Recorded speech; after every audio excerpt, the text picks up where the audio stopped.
Assalomu alaykum hurmatli bizni kuzatuvchilar. Bugun men sizlarga ko'pchilik e'tibor bermaydigan, ammo og'iz bo'shlig'ining salomatligini kaliti hisoblangan og'iz bo'shliq suyuqligi so'lak haqida gapirib o'tmoqchiman. Eng avvalambor, og'iz bo'shlig'iga so'laklar 3 ta bez orqali labilniy doimiy tarzda ajralib turadi. Bu quloq oldi bezimiz, tilimiz ostida va jag'imiz ostida joylashgan so'lak bezining yo'li og'iz bo'shlig'iga ochiladi va mana shu yo'ldan kelgan so'lak suyuqligi og'izni florasiga ta'sir qilib turadi.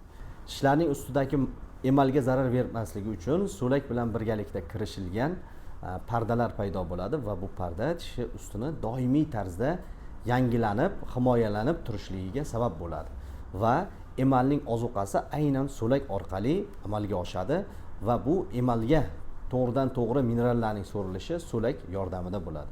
Bundan tashqari og'iz bo'shlig'idagi so'lak antibakterial ta'sirga ega, ya'ni immunoglobulinlar, lizatsin fermentlari og'iz bo'shlig'iga tashqi muhitdan kirgan zararli bakteriyalar bilan muntazam kurashib turadi va ya'ni og'iz bo'shlig'ini sog'lom tarzda saqlab turishiga yordam beradi.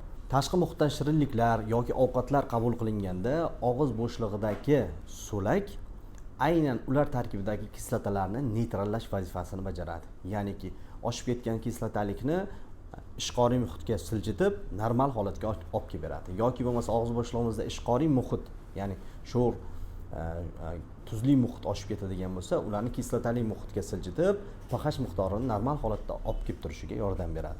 So'lakning yana bir muhim xususiyati insonning talaffuzi va uning tabassumiga juda ham ko'p yordam beradi. Nutq ravonligiga ham so'lak bog'liqlik joylari bor. Chunki og'iz bo'shlig'idagi so'lakning miqdori oshib ketadigan bo'lsa yoki kamayadigan bo'lsa, nutqning ravonligi ham o'zgaradi. Hazm qilishning boshlang'ich nuqtasi og'iz bo'shlig'i hisoblanadi.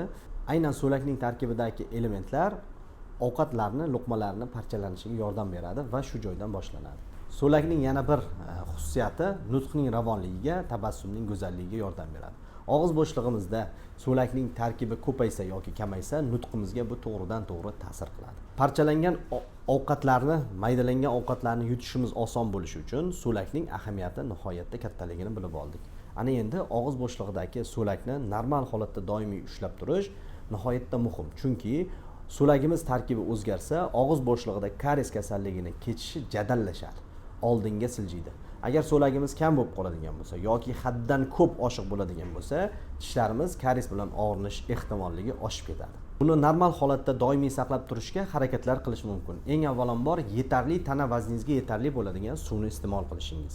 Chunki tanadagi suv massasining kamayishi so'lakning quyuqlashishi yoki suyuqlashishiga to'g'ridan to'g'ri ta'sir qiladi. Tarkibida shakari bo'lmagan saqqichlarni, ya'ni chaynov rezinkalarni chaynab turish ham so'lakni labilligini, bir xilligini ta'minlashga yaxshi yordam beradi. Va albatta, ovqatlanib bo'lgandan keyin og'izni yuvishni kanda qilmang va doimiy muntazam tarzda stomatolog ko'rigida bo'lib turishingiz maqsadga muvofiq bo'ladi. Berayotgan ma'lumotlarimiz sizga yordam bo'layotgan bo'lsa, qiziqishlar bo'layotgan, yangidan yangi insaytlar olayotgan bo'lsangiz, albatta like bosing va buni o'z yaqinlaringizga ulashib qo'ying.